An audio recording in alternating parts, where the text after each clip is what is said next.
the COVID inquiry, and boy, do we need one, given the great damage done to the nation's finances, health and state of mind.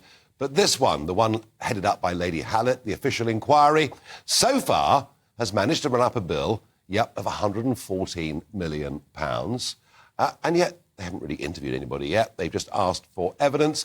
It will no doubt take years. So I'm pretty sceptical about the way actually we're going about all of this, because, the Swedes have completed their COVID inquiry already. But the argument that's been going back and forth, to and fro, over the course of the last few days is that the COVID inquiry is demanding a lot of documents, and in particular, Boris Johnson's WhatsApp messages and his diaries. Now, Boris Johnson says that he's given all the information to the government, to the Cabinet Office, and the deadline that had been set was 4 o'clock today. So the government did hand over a substantial amount of material to the inquiry, but,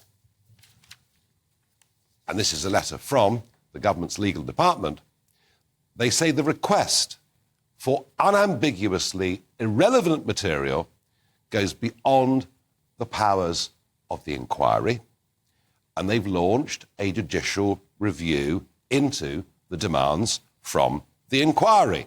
Now, in a moment, we'll explain to you what that actually means. But do we actually trust the government? You see, Matt Hancock didn't want all of those WhatsApp messages to be released. They were, but they taught us a hell of a lot about Matt Hancock and his attitude towards dealing with the pandemic, which seemed at times to be far more about politics than it did about science. So the government are saying we have not released some of this stuff because it is unambiguously irrelevant.